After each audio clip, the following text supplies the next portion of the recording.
Kalau itu udah masuk pokok perkara, jadi kita belum atau nggak bisa kita akan menjelaskan terkait dengan pokok perkara. Ya. Nah, cuman memang dari awal kasus ini dalam putusan pendahuluan yang dibacakan ya beberapa hari yang lalu bahwa ini laporan. Jadi laporannya itu dinilai itu memenuhi syarat material dan formil sebagai laporan. Nah, sedangkan kebenaran materialnya itu masih dalam proses. Itu yang tidak bisa saya sebagai majelis itu menyampaikan apapun terkait dengan itu. Ya. Nah, untuk keputusannya sendiri ini akan bergulir itu sampai kapan? Ya.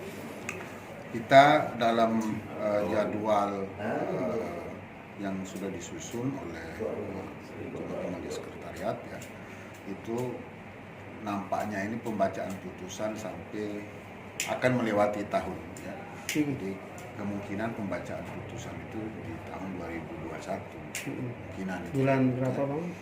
Di bulan Januari lah. Januari ya. Bulan Januari. Awal akhir karena kita kami ketemu. harus menyelesaikan ini selama 14 hari paling lambat. Cuman kan di bulan Desember dan Januari banyak libur. Yeah.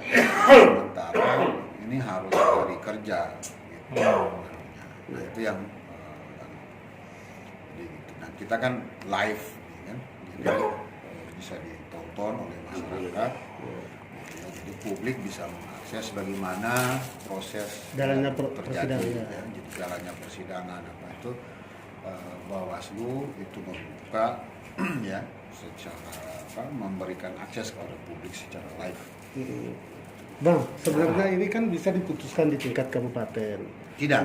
Tidak. Jadi apa maksudnya kan seperti yang saksi keberapa tadi itu atas nama Pak Adi Sagenta kalau tidak salah dari Buir itu. Nah, dia pernah melaporkan hal ini ke kabupaten. Namun Pak di kabupaten ini tidak merespon, bahkan ini tidak masuk dalam kategori tes. Tapi ini naik di provinsi kok bisa masuk dalam kategori itu. Jadi nah, tanggapannya seperti ya, itu gimana? Jadi sebetulnya ini yang dilaporkan itu adalah TSM. Ya, TSM. Ya, jadi pelanggaran administrasi istilahnya ya, yang terjadi secara terstruktur, sistematis dan masif.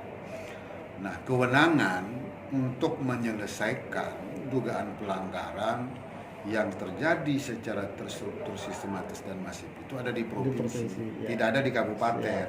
Gitu. Nah, memang kasus Sumbawa ini dilaporkan di Kabupaten Sumbawa di Bawaslu.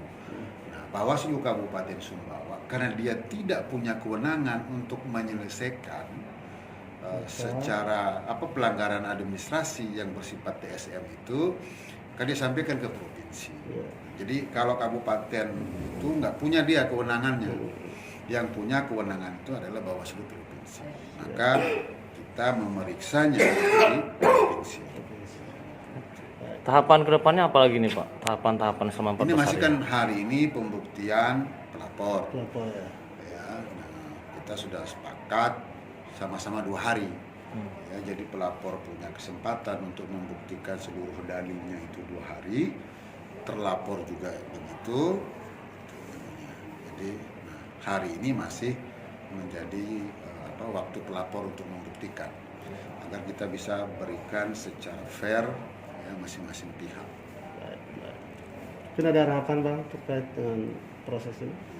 Ya mudah-mudahan apa yang menjadi putusan Bawaslu itu bisa memberikan satu hal yang positif ya bagi kita di dalam berdemokrasi, konsolidasi demokrasi khususnya kita di NTB ini.